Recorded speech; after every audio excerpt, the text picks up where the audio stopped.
Dobrý večer. Právě tady v Činoherním klubu v Praze před 35 lety vzniklo Občanské fórum. Jak formovalo vznikající demokracii? Je zkušenost listopadu 89 nepřenosná? Zeptáme se tehdejších klíčových aktérů. Nabídneme ale i pohled těch, kteří revoluci nezažili. Kladete si nějakou otázku v souvislosti s Občanským fórem, na kterou ještě hledáte odpověď? Možná mě zajímá právě to složení těch lidí, které vy jste sem zvali na to pódium. Jo, že vy jste to vlastně nazývali tak, že to byli zástupci těch různých iniciativ a určitě byli. Ale v nějakém smyslu jste taky chtěli, aby tady právě byly zastoupeny různé společenské segmenty. Jo, mně z té nahrávky přišlo jako, že pak se přihlásil pan Hruška, řekl, výborně, pojďte mezi nás a prostě takhle. A že to bylo jako takové zajímavé půzení, jako něco, za co jsme se vlastně trochu měli tendenci posmívat předtím komunistické straně, že třeba v parlamentech byli opravdu zastoupeni i zemědělci a seděla tam nějaká paní prostě v šátku a evidentně si to tam prostě moc neužívala. Byla tam spousta dělníků, byly to prostě takovéhle jako, dneska se tomu říká deskriptivní reprezentace společnosti, jo? Že tam prostě byly opravdu ty doktrinálně důležité skupiny zastoupeny. Ale že možná Občanské fórum dělalo něco podobného, že na té tribuně musel být a teď v tu chvíli byly ty důležité stavy písničkář, herec, dělník, disident, jo, a tak dále, tak tohle je třeba jedna otázka. Jsem členem komunistické strany Československa, ale jsem tu za sebe, nejsem tu za komunistickou. Bych rád pozval Vaška Havla jako Vaška Havla. Plně na rovinu, konci. To byl účelový projekt Občanské fórum, protože bylo třeba povalit to bolševika. Prostě komunistický režim, diktátorský, totalitní, který nepřipouštěl jakoukoliv konkurenci, že tady nemohla existovat legální opozice, to bylo jako zákonem vyloučený. Já jsem si myslela v roce 89, že revolucí žije celá republika. To byl takový ten dojem, že prostě všichni táhneme za jeden provaz, ale to bylo jenom takové to zdání, taková ta revoluční euforie a ukazuje se, že tedy spousta lidí to jenom sledovala a zase to pro ně nemělo takový náboj nebo význam. Spíše si myslím, že v té první fázi, kdy jsme ještě netušili, že dojde k porážce socialismu, tak hrozilo z mé strany určité riziko, že se stane tou hlavní osobností třeba Dubček, jo, že to zůstane na bázi takového jako lepšího pražského jara, nebo vůbec rozhodnuto o tom, že ta změna bude tak zásadní a že na konci roku 89 vlastně budeme mít prezidenta jako jediného ze všech států východního bloku antikomunistů. Všude jinde byli ještě komunisté v čele státu, včetně Polska, kde byl Jaruzelský. Tak ať to není jenom moje přání, pojďme demokraticky hlasovat. Alespoň si tu novinku vyzkoušíme, že? Takže, kdo je pro Dubčeka? Je to jasné, ale pro pořádek, kdo je pro mě? Před letošním 21. srpnem jsem řekl, že ještě nenastal okamžik, kdy jde o vše a je třeba vložit do hry celé své srdce. Mám pocit, že takový okamžik nadešel dnes.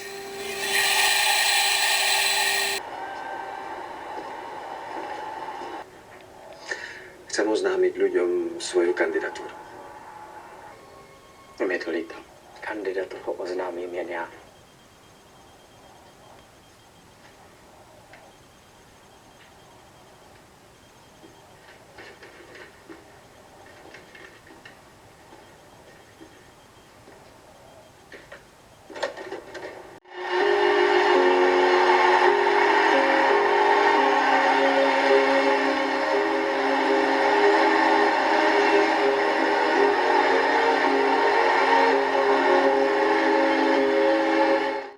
Ale tehdejší sláva moderních těch divadel kolem nás byla proto, že se cítilo v zahraničí, že něco v naší zemi se změní. A to byla ta sláva, to byl ten zájem. Tady okamžitě byl ohromný zájem i ze zahraničí, protože jsme se chytli ve šťastné době. protože divadlo oficiálně vzniklo v roce 1965. A za 3 roky bylo co? No Pražské jaro, který netrvalo dlouho a bylo zničeno připadením tohletý země ruskýma vojskama a těma jinýma. My jsme tady známí, ale poznám. Já jsem vám chtěla poděkovat za všechny moje kolegy a chtěla jsem vás ujistit o naší oddanosti. Srdečně děkuji. To, čo v súčasnosti prežívame, je renesanciou politiky, renesanciou československej politiky. Ľudia aj touto formou prejavujú určitý vzťah k tej našej práci, no tak to nie je len moja práca, je to práca našej strany. Ta vedená Leonidem Brežněvem přijela s jasným požadavkem zastavit Pražské jaro, které měla za kontrarevoluci. Žádala obnovit cenzuru, obměnit vedení KSČ nebo rozpustit nekomunistické spolky. Delegace se znovu sešly 3. srpna v Bratislavě. Se zástupci všech států Varšavské smlouvy se tam zavázali bránit výdobytky socialismu. O necelé 3 týdny později dali Sověti rozkaz k okupaci Československa. My jsme považovali socialismus za ďábelský systém, který je potřeba povalit, zničit, rozdupat, zašlapat.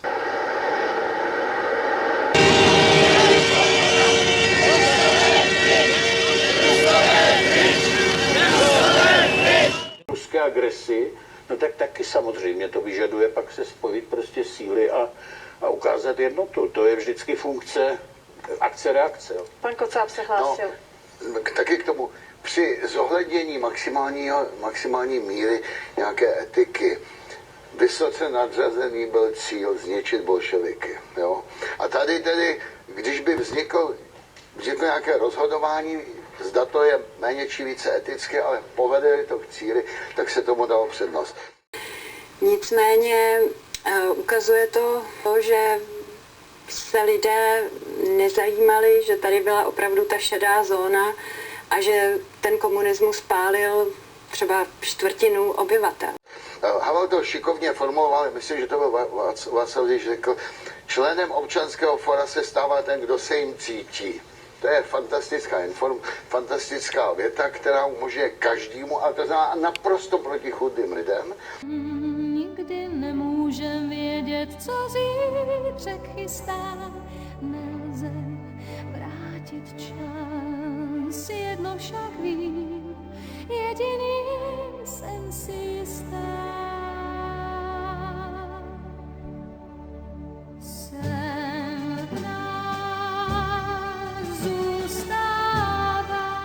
Pokud jde o Havla, my si myslíme, že spíš je třeba víc mlčet v té otázce.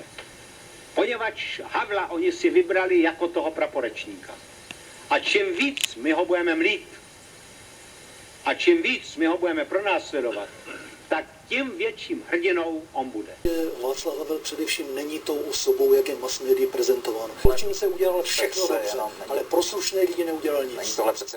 Po 20 letech to vidí každý, kromě novinářů. Když byste řekl, že udělal něco špatně, to je vaše svaté právo, ale u té ruské rozvědky tak nevím.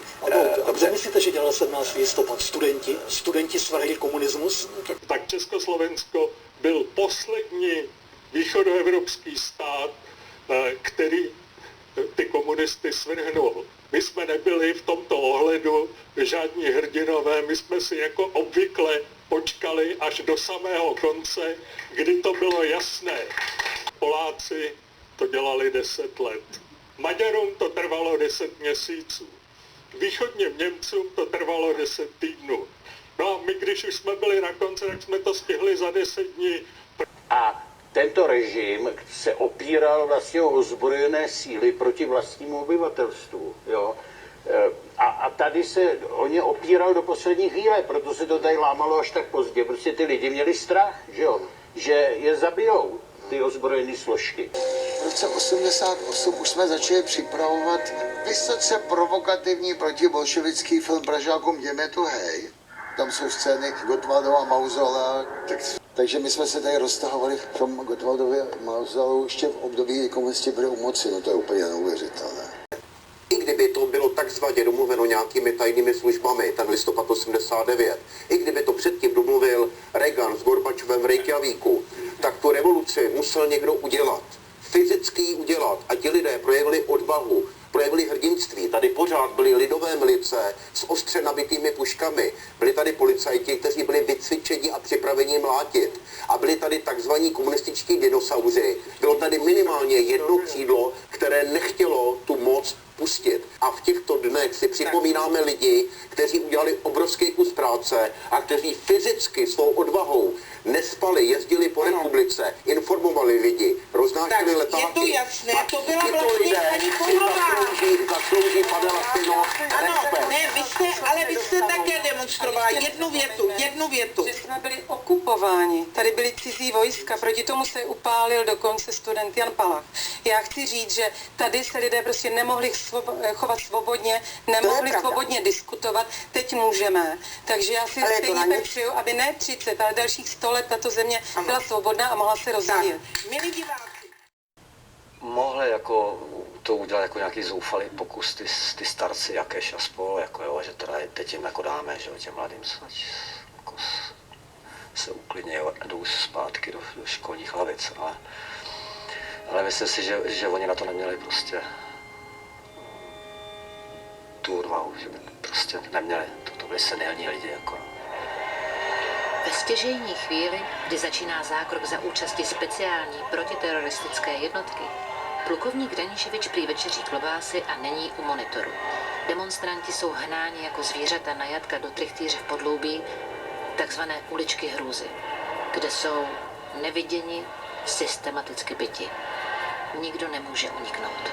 To nebyla žádná sametová revoluce, tam prostě bylo 600 zraněných lidí a z toho prostě 40 lidí s trvalýma následkama. Tam byly rozbitý hlavy, rozkopaný ledviny, rozkopaný genitálie, zlomený páteře. To nebyl žádný samet. Víš co, jaká sametová revoluce? To, co se odehrálo toho 17. listopadu, tak tím způsobem, jak to skončilo, my jsme o tom nevěděli. Celý štáb, který jsme tam byli, jsme nevěděli, že tam byla nějaká ulička nebo něco takového. Ale kdo tedy dal rozkaz k zákroku? Jak jezdí do té stávky, že jo, do ní jít razantně, že jo, tak tam umělci byli nejrazantnější, právníci byli nejpřipodělanější, nebo jak to jako můžu říct, když je to v televizi.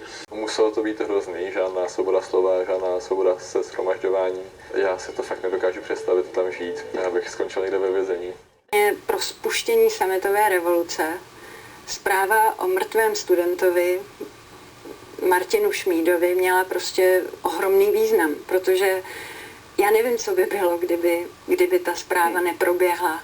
Že vlastně to byla opravdu taková ta burcující zpráva, už někoho zabili, už musíme vyjít do ulic. Takže ten Zivčák byl velice, se zapsal do paměti lidí velice významně. Mě to vlastně nepřekvapuje. Zivčák byl velice důležitou osobou sametové revoluce, protože vlastně do dneška se neví, proč si Drahomíra Dražská tu informaci vymyslela, jakou roli on měl, on prostě o tom nechce mluvit, nicméně... Vy jste řekla, že dizidentský příběh o listopadu je jen částečná pravda a spoustu toho nevypravujeme. Jenom bodově, co si myslíte, že bychom měli vypravovat? Znovu, ten příběh spočívá v nějakém jako velkém hnutí, které vyvrcholí listopadem a jsou tam nevinní studenti, kteří porazí velký režim. Jo, tohle já jsem myslela velkým tím disidentským příběhem a nevypravujeme v tom spoustu věcí. Nevypravujeme v tom ten vnitrokomunistický konflikt, evidentně prostě nějaké souboje i v těch bezpečnostních složkách. Nevypravujeme v tom ty Slováky a nevypravujeme v tom regiony, které se v tu chvíli chovaly úplně jinak. No a nevypravujeme v tom právě ty marginalizované skupiny a já je sem znova vnesu. Samozřejmě to, co říkal Saša, naprosto sedí. Některá rozhodnutí byla účelová, ale dokázali jsme to nejdůležitější. Jo. Taky jsem si kladl takové otázky, když jsme jednali třeba se sovětskými nástupci, s KGBáky nebo s vedením Československé armády, s Adamcem běžně, s lidmi z nejvyššího sovětu. Není to ostudné vůbec s nimi mluvit, ale v tu dobu nám šlo o porazení socialismu a to jsme dokázali a dneska jsem rád, že jsme to také udělali. Jak to celé vznikalo? Jak jste se domluvili na tom, koho pozvat, koho nepozvat, jak se definovat cíl? Pak jsme byli večer v Realistickém divadle, kde už jako to vřelo, že jo, a začalo se mluvit o stávce. No a logicky Václav Havel přijel do Prahy, tehdy on se vracel od někud. Bych rád pozval Vaška Havla jako Vaška Havla. Václav Havel pak představil vizi občanského fóra, která během dne vznikala v jeho bytě, tedy volné hnutí bez členství a struktury. Nicméně, když k tomu eventuálnímu jednání s vládou, jestli by k němu mělo dojít, musí mít nějakou svoji přeci jenom centrální, prozatímní, na chvíli improvizovanou reprezentaci. Na základě návrhů sepsaných na poradě v Šatně vzniká 18členný výbor. Největší spor se v sále vede o to, jestli si fórum bude klást podmínky pro zahájení dialogu s režimem, včetně odstoupení vrcholných představitelů jako prezidenta Husáka nebo stranického šéfa Jakeše. Čili jde o to, jestli tam tenhle odstavec má být nebo nemá. Komunismus byl stejně zločinný jako nacismus. Zločinnost nacismu je mimo jakoukoliv pochybnost, co si naši občané dokážou představit. Komunisté v absolutních číslech zabili daleko více lidí než nacisté. Daleko více lidí. Zavraždili. 5 lety máme demokracii jistotou, vybojovanou, zakořeněnou. No tak to samozřejmě, to je návodná otázka. Není. No samozřejmě, že ano. No, tak docílili jsme tehdy všeho, co jsme mohli docílit a mnohem víc. Jak říkal Saša, ještě to 16. 15.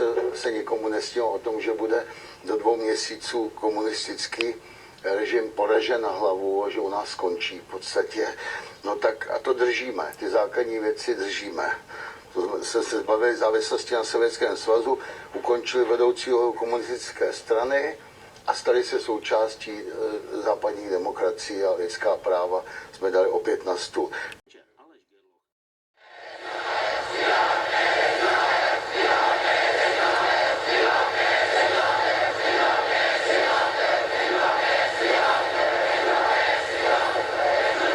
Občanky a občané, rozhodnutím prezidenta republiky bylo trestní stíhání proti mně zastaveno.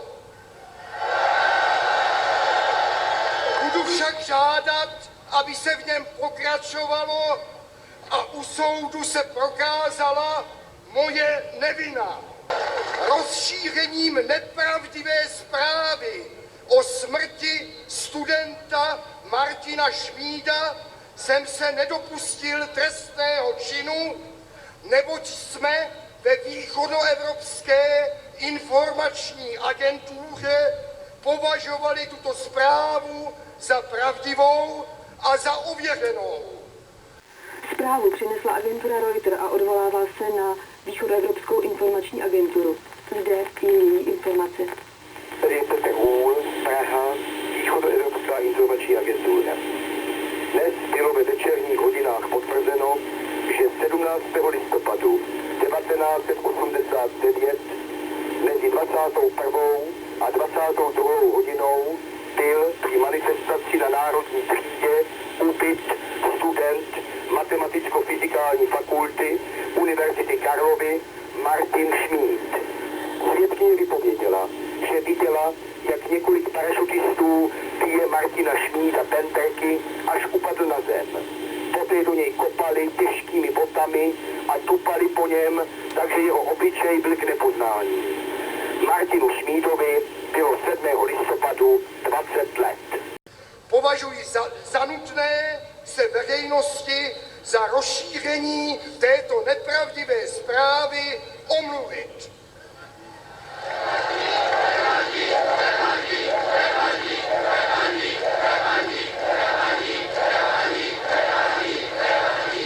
Jménem dosud propuštěných politických vězňů děkuji vám všem za projevy solidarity, které způsobily, že jsme nyní na svobodě. Považujme však nyní všichni za svou povinnost stvrdit naši právě nabitou svobodu tím, že uděláme vše proto, aby všichni vězni svědomí a další nespravedlivé věznění byli co nejdříve propuštěni.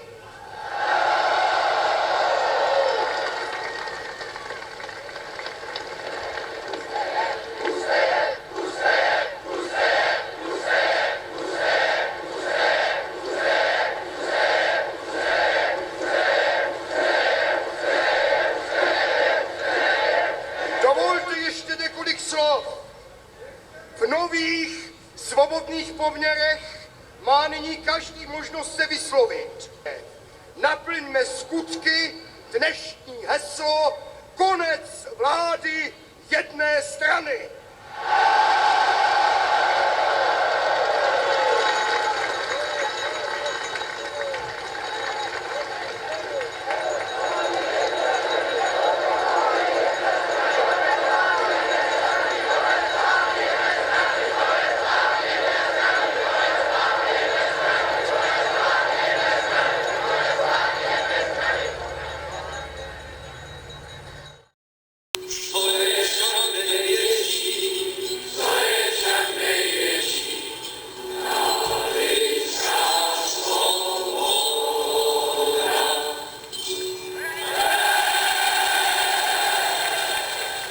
Tak se nám objevuje třeba pod balkónem Karel Gott a my řešíme dlouho s Vaškem, jestli ho teda máme pustit, jestli už to není moc silný kafe, jo? Jestli už to není ústupek proti tomu, co jsme říkali celou dobu.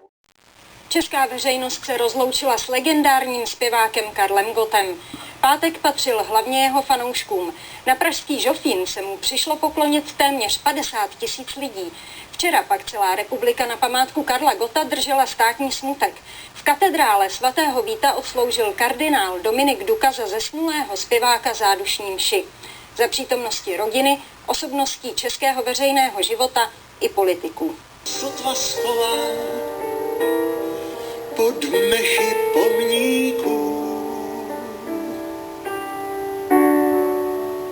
Země hrob otvírá, tam spočne tvé tělo. Písničky tu zůstanou, aby se nezapomnělo. Ve zprávách České televize teď úplně aktuální zpráva, která určitě zasáhne velkou část obyvatel České republiky. Vo veku 80 rokov zomrel fenomén československej hudobnej scény. Vyše 40-násobný zlatý slávik Karel Gott. Tschechische Schlagerstar Karel Gott ist tot. Умер Карл Гот, чешский соловей, золотой голос Праги. V věku 80 let zmarł Karel Gott. 50 milionů desek po celém světě. Naspíval takřka 3000 písní. Těch 50 ve 13 světových jazycích.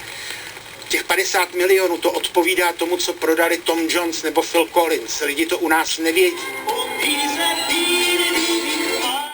A pak jsme si řekli, no není, protože my máme daleko násobně důležitější cíl porazit zlo, které v 50. a 30. letech se v Rusku projevovalo přímo krystalickým vražedným zlem. Jo? A v 50. letech u nás taky. Výstavba zde dokonce probíhala ještě počátkem roku 1945, kdy tábor osvobodila Rudá armáda. Himmler považoval lokalitu za ideální a nařídil založit zde první z dlouhé řady koncentračních táborů na polském území. Brzy začal jeden z nich sloužit jako tábor vyhlazovací. Osvětim je úplně největší komplex koncentračních táborů, který kdy nacisté vybudovali. Je to tedy místo, kde najdeme pohromadě koncentrační tábory, pracovní tábory i tábor vyhlazovací. Já se domnívám, že nacismus a komunismus jsou stejně zvrhlé ideologie. A to, že my se tady o tom bavíme nyní, jestli se žilo lépe nebo hůře, to znamená, že vlastně za těch 41 let komunismu se povedlo vlastně o co se ten komunistický režim snažil. Indoktrinovat nám tu myšlenku, že komunismus je skvělý, že jsou to světlé zítřky a že vlastně kapitalismus je zlý. Takže já to čtu takhle, že jsme se vlastně nevyrovnali s tou minulostí. Dáte návod, jak o tom vyprávět dnešním lidem, mladým? Přečíst si nejenom moji knihu, ale i jiné zajímavé knihy. Třeba Michaela Kocába zajímavou knihu. Určitě jako hodně číst a hodně porovnávat a kriticky číst, no, protože když si přečtete jednu knihu, tak ta vám dá jenom určitý obraz. Je potřeba i pamětníky číst.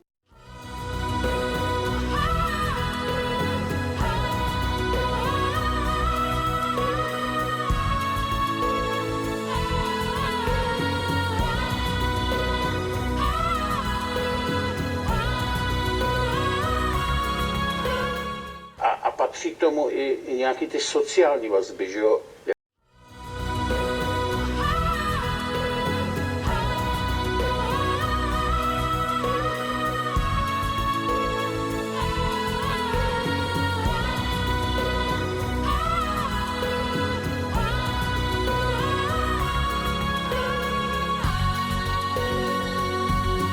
se říká, že svoboda je poznaná nutnost, taky vy nemůžete všechno dělat. Samozřejmě vy sám jste něčím limitovaný, svýma schopnostma, svýma znalostma a jako svoboda neznamená někde začít třeštit a prostě mluvit z cesty a tak dále. Jste limitovaná kulturou. Pořád nemám moc rád ten výrok svoboda je poznaná nutnost. Já tyhle ty jako Marxoviny moc neberu. Ale svoboda je spojená s odpovědností, že jo. Ta svoboda je základ, to jako Michal má pravdu, to je kyslík, že jo. Já si pamatuju začátkem 80. let tady z toho dusivého Československa jsem vycestoval do Polska, kde byla solidarita a tam se člověk také nadechnul najednou, to byla nádhera. Jo, ale pak se jí vzal přes ten Rozvadov. Pamatuješ? Rozvadov si pamatuju. Pamatuješ Rozvadov? No, tak ještě. A zlom světelný. No, jo. A ona, světlo a najednou tma. Tam se blíže právě, ano. A tam začala ta tma.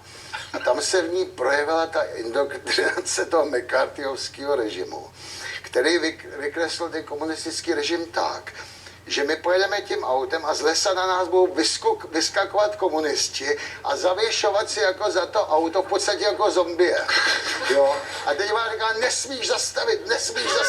A se říká, potřebuji na záchod, nebo oni vyskákají ty komunisti z lesa a tak jo. Tak to byla zase ona taky tak indoktrinovaná. Ty systémy byly skutečně proti sobě hecovaný. Myslím, že tak jako politika demokratická je o tom dělat, jako mít schopnost udělat jako kompromisy, to je jenom totalitní politika vlastně je jenom jedno řešení, že jo, bez kompromisu. Jestli jste třeba musel slevovat ze svých ideálů, které jste v tom 89. Ale jo, no, ale to je taková tady, samozřejmě, že někdy musíte sledovat ze svých ideálů, protože se potřebujete dohodnout. Jako alternativou je válka, jo, k té dohodě. Je krajně nutné, aby se v tomto světě vyvažovaly síly. Tady si přečtěme zpátky Kissingera i toho Břežinského a uvidíme, že rovnováha sil je jediná možnost, aby svět nespadl do třetí světové války. Když si tohleto vememe, budeme rádi, když to Rusko najde podporu i jinde ve světě. Demokratická politika je střet nějakých zájmů. Jana to tady popsala, myslím, velice správně a já bych to podepsal.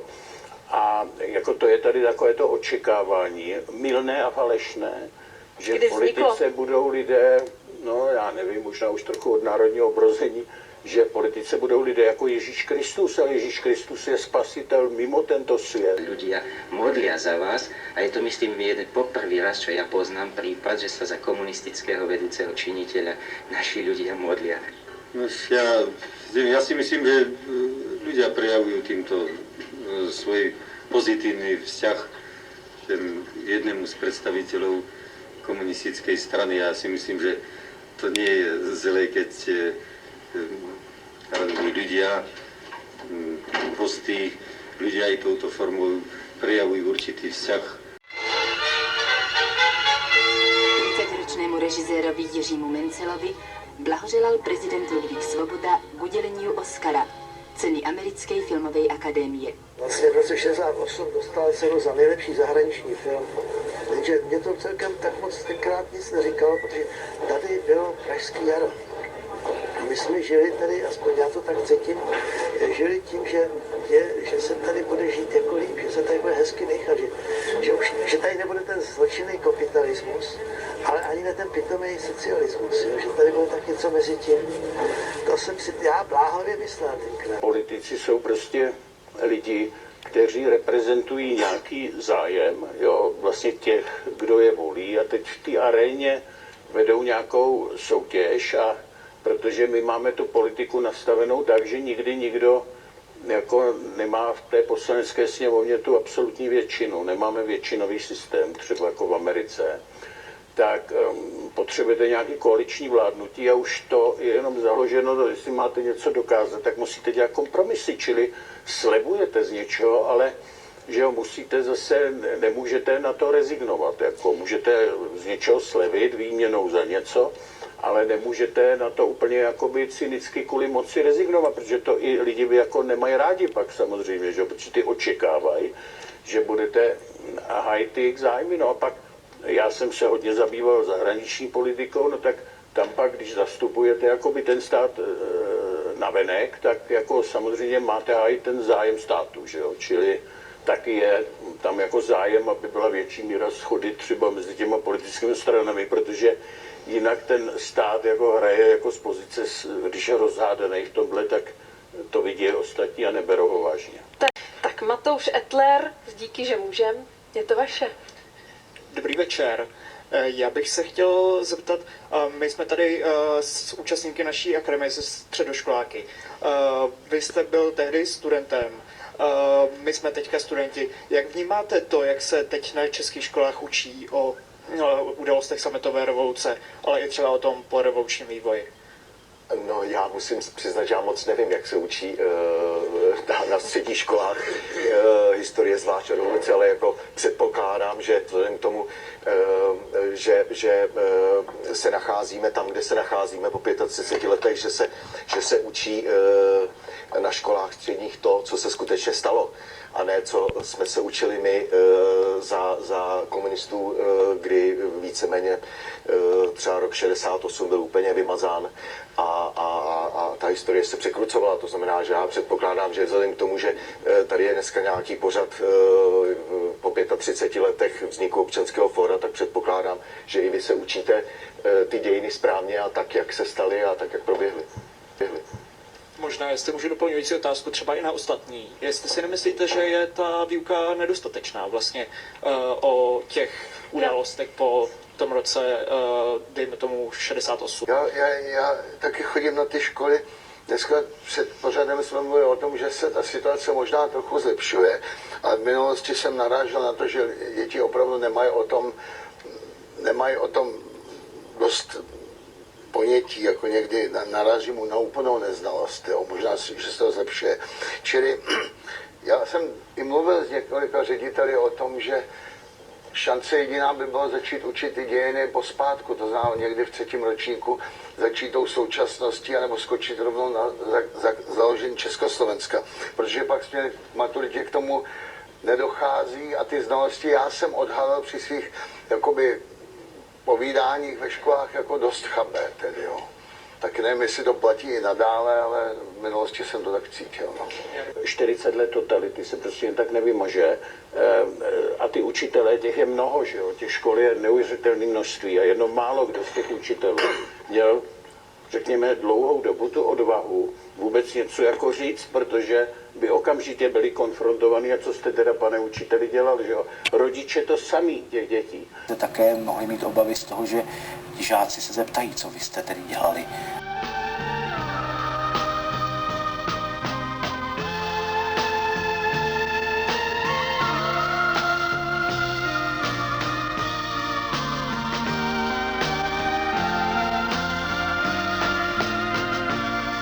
Já cizí písně zpívám a jídám hořkej chléb, slaný slzy zapít. Pláč nedá mi spát a snům smutek brání. Musíme zdál kříž. Jste sporájí, který znám mě tíží, je kámen v srdci mém. Já vzývám rojte trámek, ke mně slíží dolů pár. Rámek zde sám se v tichonocí tváří v tvář vykonám.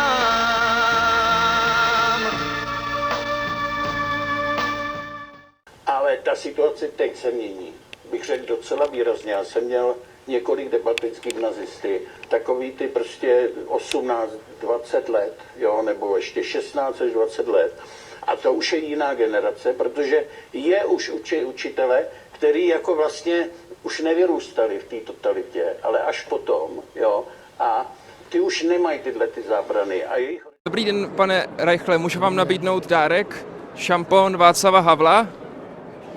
Já nevím, co to je za šampon, takže... To je šampon Václava Havla, je to vlastně šampon věnovaný tomuhle prezidentovi, je to vlastně má v sobě jako hodnoty demokracie, z lidských a práv. jak jste je tam dostali, ty hodnoty? No je tam 77 aktivních látek proti odcházení vlasů, v podstatě, když vaše hlava nevzkvétá. Tak moje hlava naštěstí zkvétá, já si na nedostatek vlasů nemusím stěžovat. Ale to je prevence. A řekněte mi, jak vy si jako pamatujete Václava Havla? Znáte jeho myšlenky třeba, víte o něm něco, co v roce 89 propagoval, znáte třeba jeho divadelní tvorbu a podobné věci, jaký byl jeho život před rokem 89? No já nejenom to, já něco dělám proaktivního, já tady šířím jeho myšlenky prostřednictvím těho šampónu. A jaký ty jeho myšlenky jsou? Lidská práva. Nejhorší problém je, že vy jste s obrovským způsobem degradovali to, co se tady... Já? Ano, vy studenti. Obecně. Vy současní studenti, protože vy současní studenti si berete do pusy ideály, o kterých vůbec nic nevíte. Vy jste je nezažili, vy nemáte nejmenší shine o tom, co tady před rokem 89 bylo. A v současné době v podstatě si hrajete jenom na určitý jaksi vyslance těch myšlenek, ale reálně jste jenom pozéři. Vy jste neskuteční pozéři, který jste prostě nezažili, co to je o něco bojovat a prostě máte plnou pusu myšlenek, který vůbec nechápete, ani o nich nic nevíte. Bohužel to, co jsme dřív měli skvělé vzdělání, tak se dneska změnilo v pseudointeligenci. A vy to, co tady předvádíte, je dokonalá ukázka pseudointeligence. A mě to strašně mrzí. A je pro mě obrovským zklamáním, kam se studentstvo v současné době dostalo. Pravda a láska zvítězí nad lží a nenávistí. Ano, to je jediný heslo, který jste se naučili, ani neznáte jeho význam. Ani ho nechápete. To znamená, že se musíte nejdřív doučit, získat nějaké vzdělání, vůbec prostě pochopit hloubku toho problému, nejenom papouškovat hesla, který vám někdo někde řekl ve škole. Chápete to? Zkuste trošku začít myslet, kriticky myslet, než jenom to, že budete prostě hloupě a slepě papouškovat hesla, kterým sám nerozumíte. Zkuste to. Nastudujte si. Mějte se moc pěkně.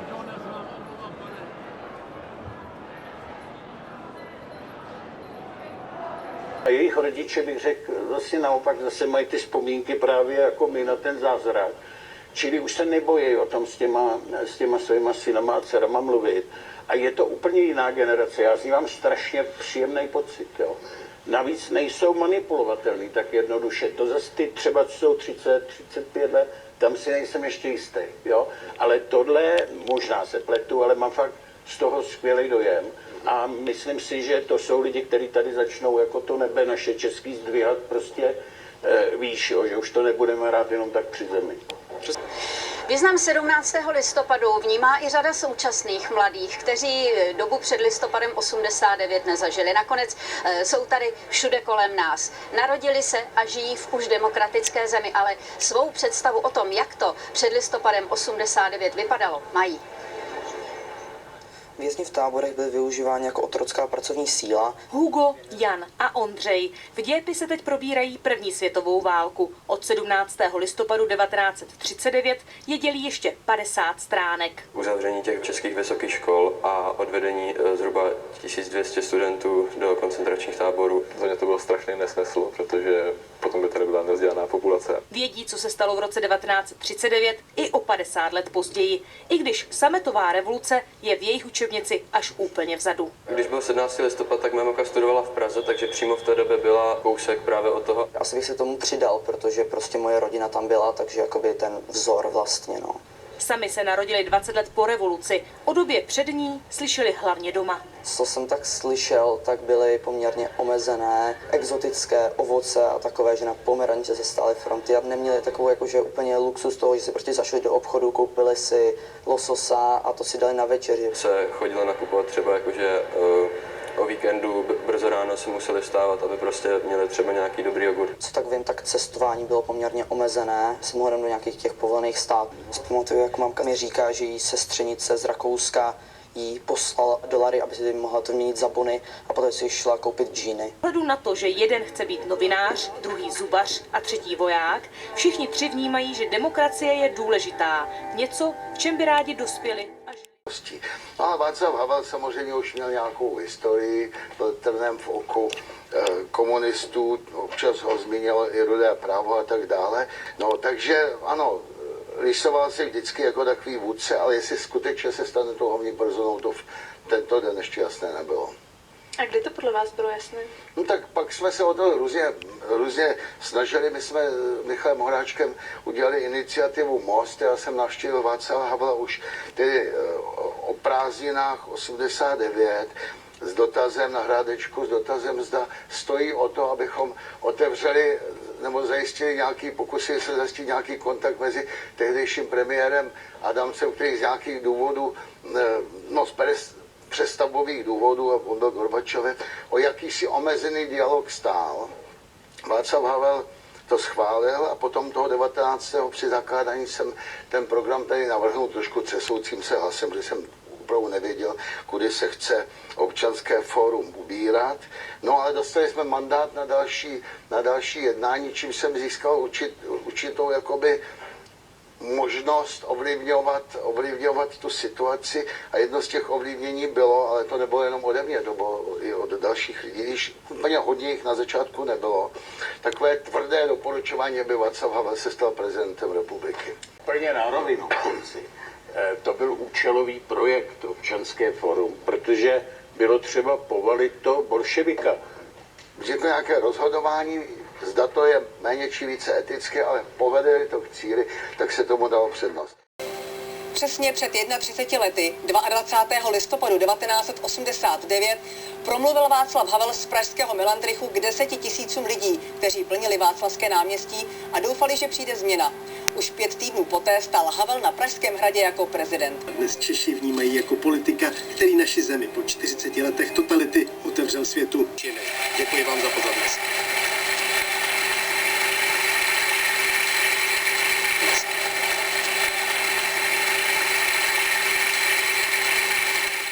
Tady za současný soubor, že se podařilo dát dohromady tým lidí, kteří jsou mnohdy ochotni se vzdát. Dejme tomu třeba lépe placené akce a kšeftu a dělají to divadlo teď a tady. Takže snažíme se, autory se snažíme najít. Měli jsme tady premiéru autorské věci Beaty Parkanové, Milá Evičko, milý Luďku, to je jedna z těch věcí a hledáme dál. Věřím, že se vám to bude dařit. Moc vám všem děkuji, že jste byli mými hosty. Ladislav Smoček, Vladimír Procházka, Martin Finger.